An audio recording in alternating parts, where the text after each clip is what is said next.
Hi అండి, నమస్తే. Welcome to my channel voice of Lakshmi. ఎండి చైతన్య గారు రచించిన హిమబిందు అనే ఒక చక్కటి కథను వినేద్దామండి. కథ మొదలు పెట్టబోయే ముందు మన ఛానల్ని ఎవరైనా ఫస్ట్ టైం చూస్తున్నట్లయితే ఛానల్ని తప్పకుండా సబ్స్క్రైబ్ చేయండి. అలాగే కథ నచ్చినట్లయితే లైక్ చేయడం మర్చిపోకండి. ఇక కథలోకి వెళ్ళిపోదామా. ఆ అమ్మాయి అందంగా ఉంది. 20 ఏళ్ళుంటాయి. గుండ్రని ముఖం, విశాలమైన పాలభాగం, పద్మముల వంటి కళ్ళు, కోటేరు లాంటి ముక్కు, బంగారపు రంగు మేనిఛాయ. ఆమె పేరు రమణి. ఎర్రని ఓణి, తెల్ల జాకెట్టు, తెల్ల పూల లంగా ధరించి ఉంది. పిరుదుల వరకు వెళ్లాడుతున్న జడలో గులాబీ పువ్వు తురుముకుంది. చేతిలో పుస్తకాలను చూసి ఎవరైనా కాలేజ్ స్టూడెంట్ అని తేలిక అంచనా వేయొచ్చు. ఆ అమ్మాయి ఎన్జీ కాలేజ్ నుంచి బయటకొచ్చి కాలేజ్ ఎదురుగా ఉన్న క్యాంటీన్లో దూరింది. ఆ అమ్మాయిని మరో యువకుడు వెంబడిస్తున్నాడు. అతని పేరు యువరాజు. యువరాజు ఆ అమ్మాయి మీద మనసు పడ్డాడు. ఐ లవ్ యూ అని అనాలనుకుంటున్నాడు, కానీ ధైర్యం చాలటం లేదు. అయినా ఆ అమ్మాయిని వెంబడించి తన మనసులోని మాట చెప్పాలని నిర్ణయించుకున్నాడు. క్యాంటీన్లోకి సాధారణంగా అమ్మాయిలు ఎవరూ రారు. చాలా కొద్దిమంది మాత్రమే వస్తారు. అందులో రమణి ఒకతి. క్యాంటీన్లోకి వెళ్ళి కలాకన్ ఆర్డర్ ఇచ్చింది. 5 నిమిషాలు గడిచిపోయాయి. కలాకన్ వచ్చే జాడ కనిపించలేదు. సర్వర్ అశ్రద్ధకు రమణికి కోపం వచ్చింది. ఖాళీ సిల్వర్ నీళ్ల గ్లాసుతో గ్లాసు బద్దలైపోయేట్టు టేబుల్ మీద బాధేసింది. హోటల్ ప్రొపరేటర్ పరిగెత్తుకొచ్చాడు. ఆ వెనుకే ఓ సర్వర్ పరిగెత్తుకొచ్చాడు. అతని వెనుక మరో సర్వర్ పరిగెత్తుకొచ్చాడు. ఒకడు కలాకన్ తెచ్చాడు. ప్రొపరేటరు నోరు మెదపలేదు. సర్వర్ గమ్మున ప్లేట్ అక్కడ పెట్టేసి వెళ్ళిపోయాడు. రమణి తలెత్తి విసుగ్గా వాళ్ళ వైపు చూసి తినడం ప్రారంభించింది. దూరంగా కూర్చుని తమాషా చూస్తున్న యువరాజు అబ్బో ముదురే అనుకున్నాడు. క్యాంటీన్లో మగవాళ్ళంతా రమణి వైపే చూస్తున్నారు. రమణి అదంతా ఏమీ పట్టించుకోకుండా తింటూ కూర్చుంది. కలాకన్ తినటం పూర్తవగానే శాంపిల్ కారా పెట్టి ఇంకా ఏం కావాలమ్మా అని అడిగాడు సర్వర్. టీ పట్రా అంది. క్షణంలో టీ వచ్చేసింది. రమణి టీ తాగి బిల్ పే చేసి బయటపడింది. ఆమె శివాజీనగర్ వైపు వెళ్తోంది. యువరాజు చేతిలో సైకిల్ ఉంది. 100 గజాల దూరంలో ఉండి ఆమెను వెంబడిస్తున్నాడు. సెంటర్కు సమీపంలో ఉన్న ఓ వీధిలోకి వెళ్ళింది రమణి.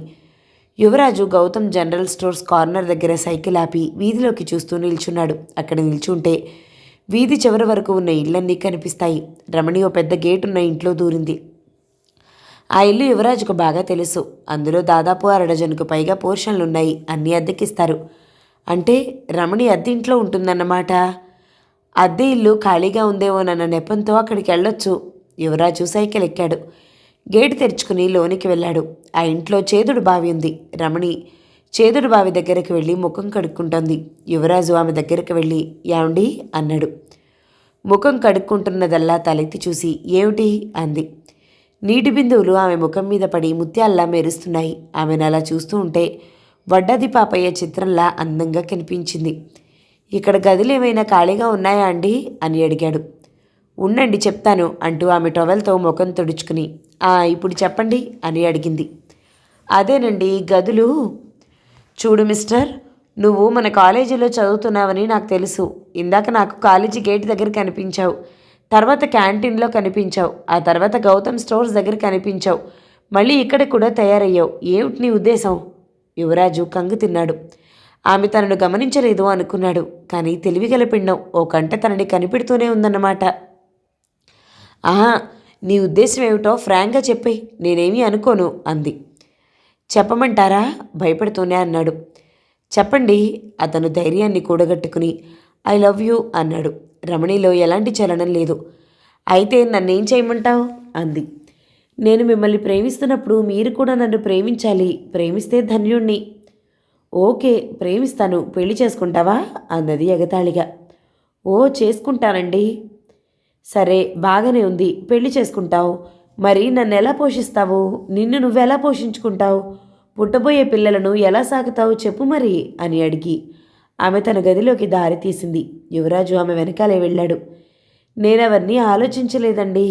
రమణి నవ్వింది. ఆలోచించలేదా? ఆలోచించవని నాకు తెలుసు. ఇక వెళ్ళిరా. యువరాజు ఇబ్బందిగా ఫీల్ అయ్యి అక్కడి నుంచి కదిలాడు. మిస్టర్ అంటూ పిలిచింది. యువరాజు వెలిగిన ముఖంతో వెనక్కి తిరిగాడు. మీ పేరు అడిగింది. అమ్మా నేను చెప్పను అన్నాడు భయపడుతూ. ఎందుకు? మీరు ప్రిన్సిపల్కి రిపోర్టు చేస్తే? రమణి నవ్వింది. ఆల్ రైట్, నీ పేరు చెప్పొద్దు అని ఆగి నేనంటే నీకు ఇష్టమేనా? అవును ఇష్టమే అన్నాడు మెరిసే కళ్ళతో. నేను నీకు కావాలా అడిగింది మత్తుగా చూస్తూ. అతనికి ఏం చెప్పాలో అర్థం కాక ఊరుకున్నాడు. చెప్పు రెట్టించింది. కావాలి. అలా అయితే 200 ఓ విస్కీ బాటిల్ తీసుకుని మీనాక్షి హోటల్లో ఓ రూమ్ బుక్ చేయి, రాత్రికి వస్తాను అంది. యువరాజు షాక్ తిన్నాడు.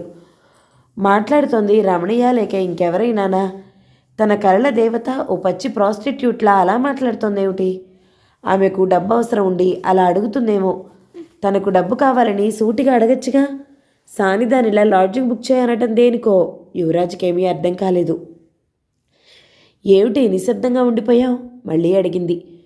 మీకు డబ్బు అవసరం ఉన్నట్లుంది, ఎంత కావాలో చెప్తే సర్దుతాను, అంతేకాని లాడ్జింగ్ ఎందుకు? బాధగా అన్నాడు. నువ్వు డబ్బు సర్దితే నేను నీ రుణాన్ని పడిపోతాను, నీ రుణం తీర్చుకోవడానికే లాడ్జింగ్కి రమ్మంటున్నాను తాపీగా అంది. యువరాజుకి ఏం మాట్లాడాలో అసలు ఎలా మాట్లాడాలో అర్థం కాలేదు. తను ఎన్నో సినిమాలు చూశాడు, ఎన్నో నవల్స్ చదివాడు, కానీ ఎక్కడా ఇటువంటి సన్నివేశం తగిలినట్లు లేదు. లేకపోతే ఆ సన్నివేశాల్లో హీరోలు వాడే డైలాగులు తను వాడేవాడు. దురదృష్టం అనుకున్నాడు. ఎటూ తేల్చుకోలేక ఇంకా ఆలోచిస్తూ కూర్చున్నాడు.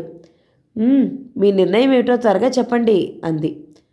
ఆల్ రైట్, మీరు చెప్పినట్లే చేస్తాను. రాత్రి 7 గంటలకు మళ్ళీ ఇక్కడికి వస్తాను అంటూ యువరాజు ఆమె గదిలో నుంచి బయటపడ్డాడు. రమణి దగ్గర ఆ మాట అన్నాడే కానీ యువరాజు దగ్గర 200 మాత్రమే ఉన్నాయి. మరో 200 కావాలి. Lodge rent plus whisky bottle కొరకు ఊరంతా తిరిగి ఫ్రెండ్స్ దగ్గర అప్పులు చేసి 200 సంపాదించగలిగాడు. సాయంత్రం 7 గంటలు. యువరాజు రమణి గదికి వెళ్ళాడు. రమణి ఆకాశం రంగు చీర, అదే రంగు బ్లౌజు ధరించి ట్రిమ్ముగా తయారై పడకుర్చీలో చేరగిలపడి ఏదో వారపత్రిక చదువుతోంది. యువరాజును చూసి రండి కూర్చోండి అంటూ కుర్చీ చూపెట్టింది. యువరాజు బ్యాగ్ పక్కన పెట్టి కూర్చున్నాడు. 2 నిమిషాల తర్వాత తయారైపోయారా అని అడిగింది. అంతా రెడీ అన్నాడు యువరాజు. అయితే పదండి అంటూ లేచింది. ఇద్దరూ బయటికి నడిచారు. పూర్తిగా చీకటి పడిపోయింది. రిక్షాని పిలవండి అంది. యువరాజు పిలిచాడు. బేరమాడకుండా రిక్షాలో కూర్చున్నారిద్దరు. రిక్షా కదిలింది. రమణి గారు, చీర కట్టుకున్నారు ఎందుకండి అడిగాడు ఏదో ఒకటి మాట్లాడాలని. చీర కడితే నీకు కష్టమా? అబ్బే అదేం లేదు, ఊరికే అడిగాను. రమణి నవ్వింది. నేను చీర కట్టడానికి ఒక కారణం ఉంది, ఊహించండి చూద్దాం. మీరు కరెక్ట్గా ఊహిస్తే 100 రూపాయలు ఇస్తాను అంది. 100 రూపాయల కొరకు కాకపోయినా ప్రెస్టీజియస్గా తీసుకుని ఆలోచించటం మొదలుపెట్టాడు. అతని మెదడులో ఏదో ఆలోచన వెలిగింది. మీరు చీర కడితే ఇంకా అందంగా ఉంటారు, అందుకే కట్టారు, ఐ కరెక్ట్ అన్నాడు అతను పజిల్ సాల్వ్ చేసిన వాడిలా మొహం పెట్టి. ఊహు కాదు అంది. కాదా, ఇంకేమై ఉంటుందబ్బా? అతను ఆ పైన ఊహించలేకపోయాడు. సరే నేనే చెప్తానులేండి. నేను లంగా ఓణి మీద హోటల్కి వస్తే హోటల్ అతను అనుమానించి గది ఇవ్వడు. అక్కడ నన్ను మీ భార్యగా పరిచయం చేయండి. ఎందుకైనా మంచిదని ఓ తాళిబొట్టు కూడా మెళ్ళో వేసుకొచ్చాను అంటూ బయటికి తీసి చూపింది. యువరాజు ఆశ్చర్యపోయాడు. అబ్బా, మీరెంత తెలివిగలవారండి, రాబోయే అపాయాలను చక్కగా ఊహించారు అంటూ మెచ్చుకున్నాడు. రిక్షా ఎస్పీహెచ్ ఎదురుగా ఉన్న మీనాక్షి లాడ్జింగ్ ముందు ఆగింది. ఇద్దరూ రిక్షా దిగారు. ఓ గోల్డ్ ఫ్లేక్ సిగరెట్ ప్యాకెట్ పట్టరండి అంది. అబ్బే నేను తాగనండి అన్నాడు అతను సిగ్గుపడుతూ. మీకోసం కాదులేండి, నాకు కావాలి. అలాగే అంటూ పక్కన ఉన్న పాన్ షాప్ వైపు నడిచాడు. ఇదేమాడిదిరా బాబు, విస్కీ తాగుతానంటోంది, సిగరెట్లు తాగుతానంటుంది, ఇంకేం చేయబోతోందో అనుకున్నాడు. సిగరెట్లు కొనుక్కుని వాళ్ళు హోటల్ కౌంటర్ వైపు నడిచారు. హోటల్ అతను వాళ్లను అనుమానించలేదు. రజని, రవీందర్ అని తప్పుడు పేర్లు రాయించారు విజిటర్స్ అరైవల్ రిజిస్టర్లో. డబుల్ రూమ్ అద్దె 40 రూపాయలు చెల్లించాడు. రూమ్ నంబర్ 45 తాళం చేతులు ఇచ్చాడు రిసెప్షనిస్టు. గదిలో దూరారిద్దరు. వెళ్తూనే కాలింగ్ బజర్ నొక్కింది రమణి. నిమిషం తర్వాత వెయిటర్ వచ్చాడు. 2 గాజు గ్లాసులు, జగ్లో కాసిన నీళ్లు పట్రా అంది. గ్లాసులు దేనికి అన్నాడు యువరాజ్ అర్థం కాక. విస్కీ ఎట్లా తాగుతారు? ఓహో, విస్కీ తాగడానికా అంటూ బ్యాగ్లో నుంచి ఓల్డ్ టవరెన్ విస్కీ ఫుల్ బాటిల్ తీశాడు. ఇంతలో వెయిటర్ 2 గ్లాసుల మంచినీళ్లు తీసుకొచ్చాడు. చూడు బాబు, నీ పేరేమిటి అడిగింది రమణి. యాదగిరి అన్నాడు వాడు. చూడు యాదగిరి, మీ హోటల్ పక్కన ఓ దుకాణం ఉంది, అందులో వేయించిన జీడిపప్పు ప్యాకెట్లు అమ్ముతారు, వెళ్ళి ఓ 4 ప్యాకెట్లు పట్రా అని ఓ 20 రూపాయల నోటు ఇచ్చింది. వెయిటర్ డబ్బులు తీసుకుని వెళ్ళిపోయాడు. విస్కీ బాటిల్ ఓపెన్ చేసి 2 గ్లాసుల్లో సర్దేసింది. నేను తాగనండి, మొత్తం మీరే తాగేయండి అన్నాడు యువరాజ్ ఇబ్బందిగా. అదేం కుదరదు, మీరు తాగాల్సిందే, తీసుకోండి అని అతని చేతికి అందించి చీర్స్ అంది. యాదగిరి జీడిపప్పు తెచ్చిచ్చాడు. జీడిపప్పు నంచుకుంటూ ఇద్దరూ కలిసి ఫుల్ బాటిల్ పూర్తి చేశారు. ఉదయం 11 గంటలు. రూమ్ నెంబర్ 45 గది తలుపులు ఇంకా తెరుచుకోలేదు. హోటల్ వాళ్లకు అనుమానం వచ్చి తలుపు తట్టి పిలిచారు. లోపల నుంచి బోల్ట్ పెట్టలేదేమో తలుపులు తెరుచుకున్నాయి. రమణి బోర్లా పడుకుని ఉంది. హోటల్ మేనేజర్కు అనుమానం వచ్చి తట్టి చూశాడు. శరీరం చల్లగా తగిలింది. అటువైపు తిప్పి ముక్కు దగ్గర వేలు పెట్టి చూశాడు. శ్వాస ఆడటం లేదు. మై గాడ్, ఈవిడ చనిపోయిందా? గదిలో నిల్చున్న వారంతా షాక్ తిన్నారు. ఆమెతో పాటు వచ్చిన యువకుడి జాడ లేదు. హోటల్ మేనేజర్ టౌన్ పోలీసులకు ఫోన్ చేశాడు. 5 నిమిషాల్లో SI Janardhan, head constable, 4 constables వచ్చారు. పోలీసులు శవ పంచనామా జరిపి శవాన్ని పోస్టుమార్టం నిమిత్తం హెడ్ క్వార్టర్స్ హాస్పిటల్కు తరలించారు. మధ్యాహ్నం 2 గంటలు. Sub inspector receptionist statement record చేయడానికి వచ్చాడు. మీ పేరు? రంగారావు, చెప్పాడు రిసెప్షనిస్టు. వీళ్ళు హోటల్ గదిని ఎప్పుడు బుక్ చేశారు? వెంట ఎవరున్నారు? మీకు తెలిసిన వివరాలు చెప్పండి. నిన్న సాయంత్రం 7:30 గంటలప్పుడు చనిపోయిన అమ్మాయితో పాటు మరో యువకుడు వచ్చాడు. వాళ్ళిద్దరూ భార్యాభర్తలు. పేర్లు రజనీ, రవీందర్. భువనగిరి నుండి వచ్చామని చెప్పారు. అతను ఎలా ఉంటాడో చెప్పగలరా? ఎర్రగా ఉంటాడు, ఉంగరాల జుట్టు. వయసు ఎంత ఉంటుంది? దాదాపు 20 సంవత్సరాలకు పైగానే ఉంటాయి. వృత్తి ఏదైనా రాశారా? బిజినెస్ అని రాశాడు, కానీ అతని వాలకం స్టూడెంట్లా ఉంది. ఐసి వివరాలన్నీ రాసుకుని బయటపడ్డాడు. స్టూడెంట్ అయితే బహుశా అతనికి పెళ్ళై ఉండదు. అమ్మాయి ఏదైనా బ్రోతల్ కంపెనీకి సంబంధించిందా? అదే రోజు స్థానికంగా వెలువడే ఈవినింగ్ ఎడిషన్లో హోటల్లో చనిపోయిన అమ్మాయి ఫోటోతో సహా సంచలన వార్త ప్రచురించారు. పత్రికలు హాట్గా అమ్ముడుపోయాయి. అదే రోజు సాయంత్రం రమణి తల్లిదండ్రులు పోలీస్ స్టేషన్కి వచ్చారు. వాళ్ళు పక్కనే ఉన్న విలేజ్లో వ్యవసాయం చేసుకుంటూ ఉంటారు. Sub inspector Janardhan case dairy రాసుకుంటూ కూర్చున్నాడు.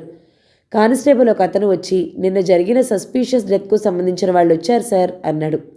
అలాగా, పంపించు. 2 నిమిషాల తర్వాత వాళ్ళు వచ్చారు. నమస్కారం అయ్యా అన్నారిద్దరూ చేతులు జోడించే.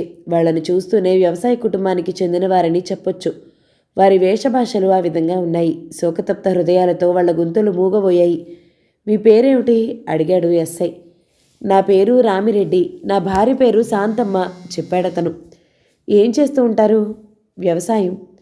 చనిపోయిన రమణి మీకేమవుతుంది? కూతురు. ఆమెకు ఈ ఊళ్ళో ఏం పని? కాలేజీ చదువులకు ఈ ఊరు పంపించాను. కాలేజీలో ఏం చదివేది? తెలవదయ్య గారు, కానీ పెద్ద కాలేజీలో మాత్రం చదువుతుందని తెలుసు. రవీందర్ అనే కుర్రాడు మీకు తెలుసా? అతనే మీ కూతురితో లాడ్జింగ్లో గడిపాడు. తెలవదయ్యా. ఏమీ అనుకోకండి, మీ కూతురు చెడు తిరుగుళ్ళు తిరుగుతూ ఉండేదనే విషయం మీకు తెలుసా? అతను క్షణం మౌనం వహించి, అవును, కొందరు నా భార్యతో చెప్పారట, కానీ మేము నమ్మలేదయ్యా. నా కూతురు చెడుతిరుగుళ్లకు కారణం కాలేజీలోనే చదువుతున్న మా ఊరమ్మాయిలు ప్రవీణ, రవీణలని ఈరోజే తెలిసింది. సబ్ ఇన్స్పెక్టర్ జనార్దన ఆశ్చర్యపోయాడు. వాళ్ళ పేర్లు నోట్ చేసుకుని, వాళ్ళు ఎక్కడుంటారు? ఈ ముగ్గురు కలిసి ఒక గదిలో అద్దెకుండేవాళ్ళు. అదే మా అమ్మాయి చేసిన పొరపాటు. వాళ్ళు తాగుడు, వ్యభిచారంలో ఆరితేరి మా అమ్మాయికి కూడా పాడు అలవాట్లు నేర్పించారు. వీళ్ళంతా శివాజీనగర్లో ఒక 3 గదుల ఇల్లు అద్దెకి తీసుకుని ఉంటున్నారు.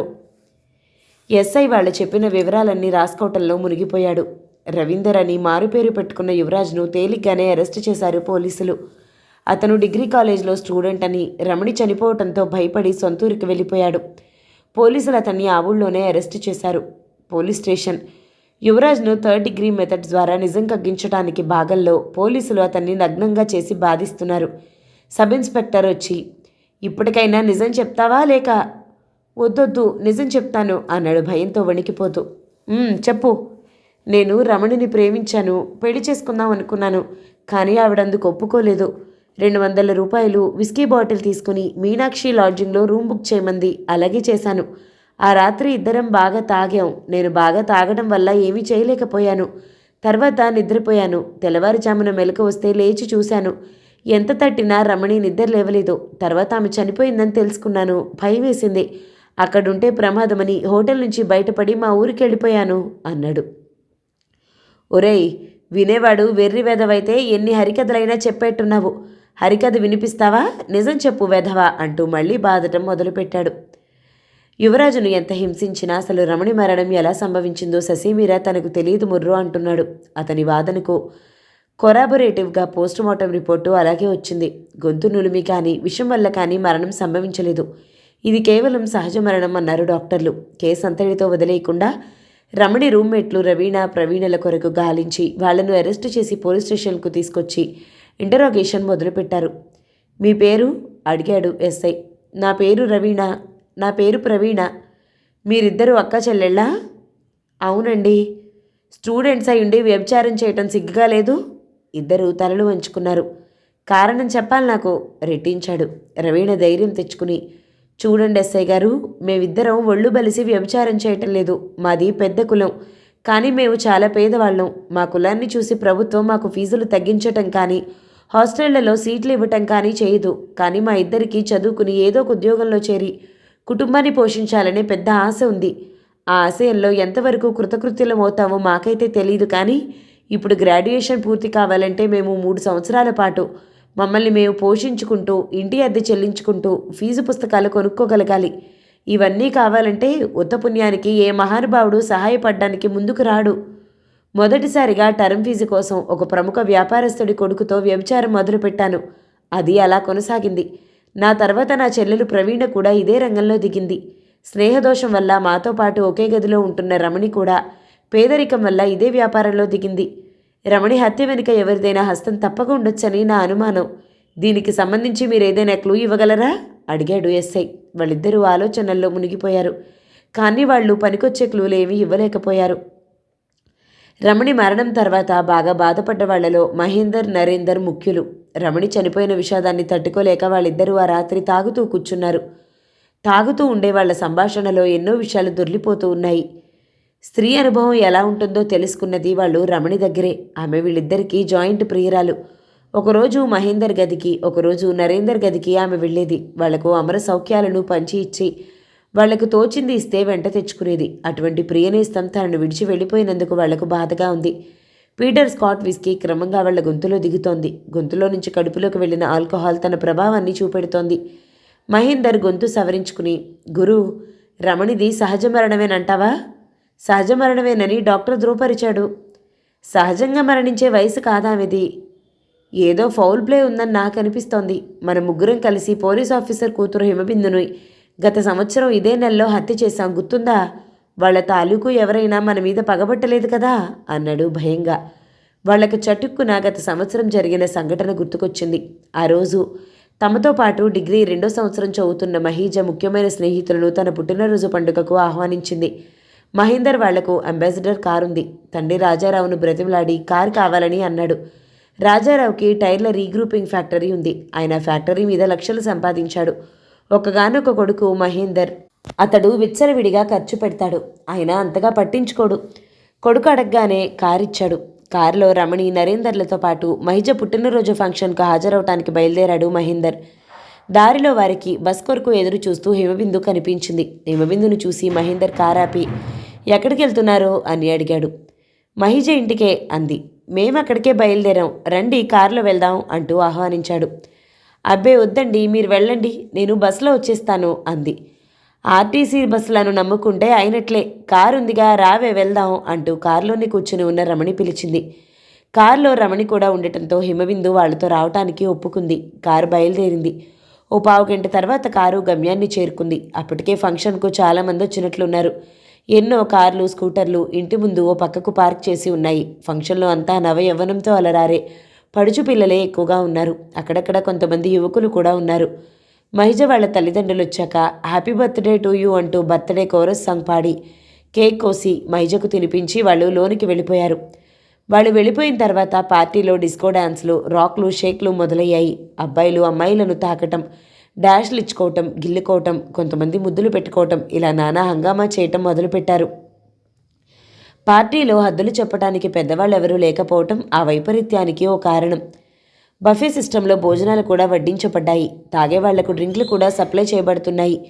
ఇక్కడ వ్యవహారం అంతా హిమబిందుకు ఏమాత్రం నచ్చటం లేదు. ఆమె త్వరగా అక్కడి నుండి వెళ్ళిపోవటానికి నిశ్చయించుకుంది. మహిజ దగ్గరికి వెళ్ళి, మహిజ, నాకు కొంచెం వేరే అర్జెంటు పనుంది, ఏమనుకోకు, నేను వెళ్ళిపోతాను అంది. అరే, అప్పుడే వెళ్ళిపోతావా? భోంచేసావా లేదా? ఓ, భోజనం ఎప్పుడో అయిపోయింది. అలా అయితే వెళ్ళిరా మరి. వెళ్ళిపోవటానికి సిద్ధమై రమణికి కూడా వెళ్తున్నట్టు చెప్పింది. తాము వస్తున్నామంటూ రమణి హిమబిందును ఆపేసింది. పార్టీలో రమణి ప్రవర్తన అస్సలు నచ్చలేదు హిమబిందుకు. ఆమె మగవాళ్లతో రాసుకుంటూ పూసుకుంటూ తిరగటం, కొంతమంది యువకులు ఆమెను దగ్గరికి లాక్కుని ముద్దు పెట్టుకోవటం కూడా ఆమె గమనించింది. రమణి, నీ ప్రవర్తన నాకు బొత్తిగా నచ్చలేదు. పెళ్లి కాని పడుచుపిల్ల మగవాళ్లతో ఇలాగైనా విచ్చలవిడిగా ప్రవర్తించటం. నిన్ను చూసి వేరే అమ్మాయిలు పాడైపోతారు. నీ ప్రవర్తన మార్చుకో, లేకపోతే నీతో స్నేహం మానేస్తాను అంటూ ఖరాఖండిగా చెప్పేసింది. రమణి ఆ మాటలకు బాగా దెబ్బతింది. ఆమె నోట్లో నుంచి సమాధానమేమీ రాలేదు. తలదించుకుని ఏదో ఆలోచిస్తూ మౌనంగా ఉండిపోయింది. కొద్దిసేపటి తర్వాత కారు బయలుదేరింది. రమణి బలవంతం వల్ల హిమబిందు మళ్ళీ కారులో కూర్చోక తప్పలేదు. మహేందర్ కారు నడుపుతున్నాడు. కారు వెనకాల నరేందర్, అతని పక్కన రమణి, రమణి పక్కన హిమబిందు కూర్చున్నారు. కారు అసలు దారి వదిలేసి మరో దారిలో వెళ్తూ ఉండటం గమనించిన హిమబిందు, మిస్టర్ మహేందర్, కార్ని ఎక్కడికి తీసుకెళ్తున్నారు? ఇక్కడ ఆపేయ్, నేను వెళ్ళిపోగలను అంది గాబరాగా. ఆమె మాటలను కారులో ఎవరూ పట్టించుకోలేదు. కారు వెళ్ళిపోతూనే ఉంది వేగంగా. కారులోని మిత్రుల ప్రవర్తన ఆమెకు అనుమానంగా తోచింది. హిమబిందు అరవటం మొదలుపెట్టింది. ఆమె అరుపులు విని దారిని పోయేవాళ్లు కారు వైపు విచిత్రంగా చూడటం మొదలుపెట్టారు. వెంటనే హిమబిందును రెక్కలు విరిచి కట్టేసి నోట్లో కర్చీఫ్ కొక్కారు. హిమబిందు మూలుగుతోంది. కారు వేగంగా ప్రయాణిస్తుంది. పావుగంట ప్రయాణం తర్వాత కారు ఒక బిల్డింగ్ ముందు ఆగింది. అది ఒక ప్రైవేట్ గెస్ట్ హౌస్. హిమబిందును ముగ్గురూ కలిసి అమాంతం ఎత్తుకుని గెస్ట్ హౌస్ లోపలి గదిలోకి తీసుకువెళ్లారు. తలుపులు వేసేశారు. కట్లు ఊడదీసి నోట్లో కుక్కిన కర్చీఫ్ను తీసేశారు. రమణి, ఏమిటి అన్యాయం? నన్ను ఇక్కడికి ఎందుకు తీసుకొచ్చారు? ఏడుపు, భయం ఆమె గొంతులో వినిపించాయి. రమణి క్రూరంగా నవ్వింది. ఆమెతో పాటు మహేందర్, నరేందర్లు గొంతు కలిపారు. హిమబిందు వాళ్ల వైపు అయోమయంగా చూసింది. నన్నెందుకు ఇక్కడికి తీసుకొచ్చారంటే అలా పిచ్చివాళ్ళలా నవ్వుతారెందుకు? నీ ముదమణచడానికి తీసుకొచ్చాం. బాయ్స్, మీకు దమ్ముంటే దీని కండకావరం అణచండి. జీవితాంతం గుర్తుండేటట్లు దీనికి ఒక గుణపాఠం నేర్పండి. నాకే నీతులు బోధిస్తుందా ఇది అంటూ క్రూరంగా నవ్వి హిమబిందు కట్టుకున్న డ్రెస్ను చింపేసింది కసిగా రమణి. రమణి, నువ్వుండు, ఆ కార్యక్రమం ఏదో మేం చూసుకుంటామంటూ వాళ్ళిద్దరూ రాక్షసుల్లా మీద పడి ఆమెను వివస్త్రను చేశారు. హిమబిందు చేస్తున్న అరుపులు ఆ నిర్మానుష గెస్ట్ హౌస్లో అరణ్యరోదనే అయింది. ఆమె లెక్కలేనన్నిసార్లు మానభంగం చేయబడింది. వాళ్ళిద్దరూ హిమబిందుపై అమానుషంగా అత్యాచారం చేస్తుంటే రమణి అదొక వినోదంగా చూస్తూ కూర్చుంది. హిమబిందు విపరీతమైన బాధను తాళలేక స్పృహ కోల్పోయింది. వీళ్ళ నాన్న పోలీస్ ఆఫీసర్, దీన్ని ఇలాగే వదిలేస్తే మనం జైలు పాలవుతాం అంది రమణి. అయితే ఏం చేద్దామంటావు? ఇద్దరూ ఏకకంఠంతో అన్నారు. ఏమీ లేదు, శాల్తీ లేపేసి డిక్కీలో వేసేసుకోవాలి. ఊరు బయట పెద్ద చెరువుంది, దాని నిండా నీళ్లున్నాయి. దీని మెడకు ఒక బండరాయి కట్టి చెరువులో వేసేస్తే పీడ విరగడైపోతుంది అంది. ఎలాగూ శాల్తీ లేపేస్తున్నాం కాబట్టి మరి కాసేపు ఆనందిస్తే తప్పేమిటి అన్నాడు నరేందర్. మీ ఇష్టం వచ్చినంతసేపు ఎంజాయ్ చేయండి. ఈ వ్యవహారంలో అది చచ్చిన అభ్యంతరం లేదు. పైగా ఇంకెంతో మేలు చేసిన వారవుతారు అంది. రమణి ఆ మాట అనటంతో వాళ్ళు నిజంగా రాక్షసులే అయ్యారు. దాదాపు రాత్రి 12 గంటల ప్రాంతంలో హిమబిందు ప్రాణాలు అనంత ఆకాశంలో లీనమయ్యాయి. మహేందర్ గాబరా పడిపోతూ, హిమబిందు చనిపోయింది, శవాన్ని ఏం చేద్దాం అన్నాడు. చెప్పాగా ఊరు బయట చెరువులో వేద్దామని. పదండి, శవాన్ని ఎత్తుకెళ్ళి కార్ డిక్కీలో వేసేద్దాం కర్తవ్యం బోధించింది రమణి. నగ్నంగా ఉన్న హిమబిందు కోమలమైన శరీరం నిండా గాయాలు. ఆ గాయాల నుండి రక్తం స్రవించటం ఆగిపోయి క్రమంగా రిగర్ మార్టిస్ ప్రారంభమైంది. శవాన్ని పడక మీద ఉన్న బెడ్షీట్తో చుట్టి ఎత్తికెళ్లి డిక్కీలో పడేశారు. ముగ్గురు కారులో కూర్చున్నారు. కారు బయలుదేరింది. మధ్యలో పోలీసులు కారాపితే తాము జైలు చువ్వలు లెక్కపెట్టక తప్పదు అని భయపడుతూనే కారును శరవేగంగా నడుపుతున్నాడు మహేందర్. పావుగంటలో కారు ఊరు బయట ఉన్న చెరువు సమీపానికి వచ్చింది. శవానికి ఒక బండరాయి కట్టి చెరువులో పడేశారు. శవం నీళ్లలో మునిగిపోయింది. అమ్మయ్య అని ఊపిరి పీల్చుకుని కారులో తిరుగుముఖం పెట్టారు. హిమబిందు తండ్రి శివాజీరావు కూతురు కనిపించటం లేదని పోలీస్ రిపోర్ట్ ఇచ్చాడు. 2 రోజుల తర్వాత హిమబిందు శవం నీళ్లలో నుంచి బయటకొచ్చి పోలీసుల దృష్టికి వచ్చింది. బహుశా బండరాయి జారిపోయి ఉంటుంది. పోలీస్ సబ్ ఇన్స్పెక్టర్ పద్మాకర్ తన బలకంతో చెరువు కట్టను సందర్శించాడు. కొంతమంది కూలీల సహాయంతో నీళ్లలో ఉన్న శవాన్ని ఒడ్డుకు తెచ్చారు. సందేహం లేదు, అది హిమబిందు శవమేనని పోలీసులు గుర్తించారు. శవం పూర్తి నగ్నంగా ఉంది. ఆమె చనిపోయి కనీసం 2 రోజులైనా అయి ఉంటుందని పోలీసులు అంచనా వేశారు. అప్పటికే శవం కుళ్ళిపోతుంది. కొన్ని పళ్ళు రాలిపోయున్నాయి. నిర్దాక్షిణ్యంగా ఆమెను కొట్టడం, రక్కటం, కొరకటం వలన కోమలమైన ఆమె శరీరానికి గాయాలైనట్లు పోలీసులు రాసుకున్నారు. పోలీసులు శవ పంచనామా జరిపి పోస్టుమార్టం నిమిత్తం హెడ్ క్వార్టర్స్ హాస్పిటల్కు పంపించారు. కేసు రిజిస్టర్ చేసి ఇన్వెస్టిగేషన్ మొదలుపెట్టాడు సబ్ ఇన్స్పెక్టర్. ఇప్పటి వరకు తమ గురించి పోలీసులకు ఎలాంటి సమాచారం అందలేదు. హత్య పగడ్బందీగా జరిగినందుకు వాళ్లకు సంతోషంగా ఉంది. పాత సబ్ ఇన్స్పెక్టర్ పద్మాకర్ బదిలీ అయ్యి వెళ్ళిపోయాడు. ఇప్పుడు కొత్తగా జనార్దన్ వచ్చాడు. అతనికి బహుశా ఈ కేసు విషయం కూడా తెలియకపోవచ్చు. కానీ రమణి హత్య జరగటంతో తమకు భయాందోళనలు మొదలయ్యాయి. అలా గతమంతా వాళ్ల కళ్ళ ముందు మెదిలింది. బాటిల్ చూస్తే మందైపోయింది. మరో బాటిల్ ఓపెన్ చేశారు. తాగుతున్నారన్న మాటే కానీ వాళ్లకు నిషా ఎక్కినట్లు అనిపించటం లేదు. హత్య చేసిన వాడి మానసిక స్థితి ఎంత భయంకరంగా ఉంటుందో అంతకన్నా చావునయం. మహేందర్ అదే అన్నాడు నరేందర్తో. ఏం మాటలు రావి, తదాస్తు దేవతలుంటారు, అలా అనకూడదు అన్నాడు మందలిస్తున్నట్లు నరేందర్. మందెక్కువైపోయి ఒళ్ళు తెలియకుండా అదే గదిలో వాళ్ళ సీసాల మధ్య అలాగే పడి నిద్రపోయారు. పళ్ళును తెల్లవారింది. నరేందర్ మెలకు వచ్చి లేచి కూర్చుని కళ్ళు నులుముకున్నాడు. ఉదయం 8 గంటలు. నిద్రపోతున్న మహేందర్ను తట్టి లేపాడు నరేందర్. ఉలుకు లేదు పలుకు లేదు. గట్టిగా తట్టాడు. బోర్లా పడుకుని నిద్రపోతున్న మహేందర్ వెల్లకిలా పడ్డాడు. నోట్లోంచి బారెడు నాలుక బయటకొచ్చి ఏదో భయంకర దృశ్యాన్ని చూసిన వాడిలా కనుగుడ్లు బయటకొచ్చి భయంకరంగా చచ్చిపడున్నాడు. అతని ఆకారాన్ని చూసి నరేందర్ కెవ్వును కేకవేసి అంతలోనే తేరుకున్నాడు. తనిక్కడుంటే ప్రమాదమని గ్రహించి వెంటనే ఆ హోటల్ గదిలో నుంచి దొంగలా బయటపడ్డాడు. మధ్యాహ్నం తర్వాత వెయిటర్ ద్వారా హోటల్ ప్రొపరేటర్కు విషయం తెలిసి వెంటనే పోలీసులకు ఫోన్ చేశాడు. పోలీసులు ఉరుకులు పరుగుల మీద వచ్చారు. ఏమిటయ్యా ప్రొపరేటర్, నీ హోటల్లో ఈ మధ్య అన్ని శవాలే బయటకొస్తున్నాయి. శవ పూజ ఏదైనా చేసినావేమిటి అంటూ జోక్ చేశాడు టౌన్ ఎస్ఐ. అంతా నా దురదృష్టం అంటూ నెత్తి నోరు బాదుకున్నాడు హోటల్ యజమాని. పోలీసులు శవ పంచనామా జరిపి శవాన్ని పోస్టుమార్టం నిమిత్తం హాస్పిటల్కు పంపించారు. విజిటర్స్ అరైవల్ రిజిస్టర్లో మహేందర్ అనే ఉంది. విషయాన్ని వెంటనే మహేందర్ తల్లిదండ్రులకు ఫోన్ చేసి చెప్పారు. ఒకగానొక కొడుకు మరణవార్త విని వాళ్ళు హాస్పిటల్కు పరిగెత్తారు. 2 రోజుల తర్వాత డాక్టర్లు పోస్టుమార్టం రిపోర్ట్ ఇచ్చారు. మహేందర్ది హత్య కాదు, చాలా న్యాచురల్ డెత్ అని రిపోర్ట్ సారాంశం. నరేందర్ ఆశ్చర్యానికి అంతులేదు. రమణిది న్యాచురల్ డెత్, మహేందర్ది న్యాచురల్ డెత్ అని రిపోర్ట్లు వచ్చాయి. ఇది ఎలా సాధ్యం? రిపోర్టుల్లో తప్పేదైనా జరుగుతుందా, లేక నిజంగానే అవి న్యాచురల్ డెత్సా? ఒకవేళ న్యాచురల్ డెత్స్ కాకపోతే తన చావు కూడా ఖాయం అన్నమాట. తను మృత్యు బారి నుండి తప్పించుకోవాలి. ఎలా? అతను తన గదిలో కూర్చుని ఆలోచిస్తున్నాడు. సిగరెట్లు ఖర్చయిపోతున్నాయి. రాత్రి 7 గంటలైంది. అతను ఆలోచనలో ఉండగానే తలుపు తట్టిన శబ్దమైంది. ఆలోచనల్లో నుంచి తేరుకుని వెళ్ళి తలుపు తీశాడు. ఎదురుగా ప్రీతి. ఆమె తన కాలేజ్ మేట్. మోరల్ వాల్యూస్ అంటే లెక్కలేదు. మగవాళ్లతో విచ్చలవిడిగా తిరుగుతుంది. ఆమెను చూడగానే నరేందర్ కళ్ళు ఆనందంతో మెరిశాయి. రండి రండి అంటూ ఆహ్వానించాడు. ఆమె లోనికి అడుగు పెట్టింది. కూర్చోండి అని కుర్చీ చూపెట్టాడు. ఆమె అక్కడే ఉన్న పడక కుర్చీలో అలసటగా వాలిపోయింది. ఏమిటి ఇంత రాత్రప్పుడు వచ్చారు? ఏదైనా పనా? పనేం లేదు, ఊరికే వచ్చాను. ఏమిటి అలా డీలాగా ఉన్నారు? ఇంతకు భోంచేశారా లేదా? భోజనం చేయలేదు. మందేమైనా ఉందా? మందా? లేదండి. కావాలా? కాస్త మందు పడితే కానీ హుషారు రాదు. ప్రీతి ఇలా స్టూడెంట్స్ గదులను సడన్గా విజిట్ చేసి మందు కావాలి అంటుందని విన్నాడు. కానీ తన గదికి ఇలా రావటం ఇదే మొదటిసారి. మీరు కూర్చోండి, ఇప్పుడే పట్టుకొస్తాను అంటూ గబగబా బట్టలు వేసుకున్నాడు. జేబులో 500 ఉన్నాయి. నిన్ననే ఎంఓ వచ్చింది ఇంటి నుంచి. సమీపంలో ఉన్న ఒక వైన్ షాప్ నుండి XXX రమ్ ఫుల్ బాటిల్, పక్క హోటల్ నుండి చాలినంత చికెన్ ఫ్రై, భోజనం పార్సెల్ కట్టించుకుని రూమ్కి తిరిగొచ్చాడు. అతను వచ్చేసరికి ప్రీతి సిగరెట్ తాగుతూ కూర్చుంది. మీరు సిగరెట్లు తాగరని విన్నాను. మీరు విన్నది నిజమే. ఈ వేళెందుకో తాగాలనిపించింది. It's all right, let us have drinks, రండి అంటూ ఆహ్వానించాడు. గ్లాసులు, వాటర్, చికెన్, భోజనం టీపై మీద సర్ది కూర్చున్నాడు. రమ్ 2 గ్లాసుల్లో పోసి చీర్స్ చెప్పుకొని తాగడం మొదలుపెట్టారు. మగవాళ్ళలా తాగినందుకు మీకు నా మీద చులకన భావం ఏమైనా ఉందా? నోను, అలాంటిదేమీ లేదు. ఉమెన్స్ లిబ్ను కోరుకునే వాళ్ళలో నేను ఒకడిని. రమణికి నాకు ఉన్న ఫ్రెండ్షిప్ బహుశా మీకు తెలుసు అనుకుంటాను. మేము చాలా ఫ్రీగా ఉండేవాళ్ళం. ఆవిడ మీకులాగే తాగేది. కానీ నాకెప్పుడూ ఆమె మీద చులకన భావం లేదు.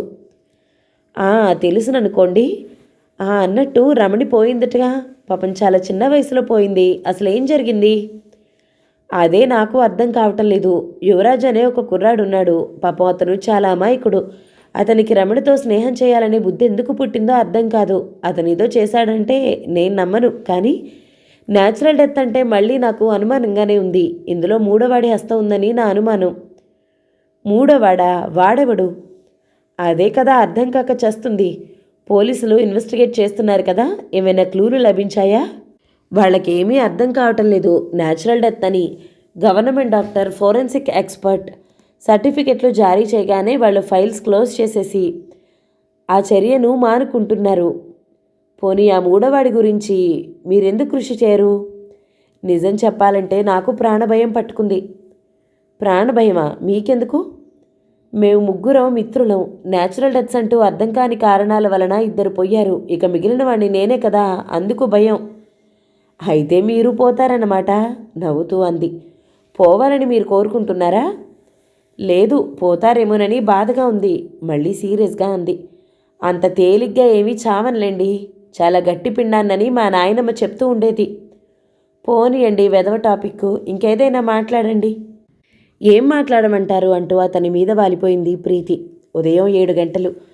స్పృహ తప్పినట్లు నిద్రపోతున్న ప్రీతికి చటుక్కున మెలకు వచ్చింది. తన అవతారాన్ని చూసుకుని ఆమెకు సిగ్గేసింది. గబగబా లేచి డ్రెస్ చేసుకుని ఇంకా నిద్రపోతున్న నరేందర్ను లేపింది. అతని శరీరం చల్లగా తాకింది. ప్రీతికి భయంతో గుండె వేగంగా కొట్టుకోవటం మొదలుపెట్టింది. భయంగా అతని ముక్కు దగ్గర వేలు పెట్టి చూసింది. శ్వాస ఆడటం లేదు. అతను మరణించాడు.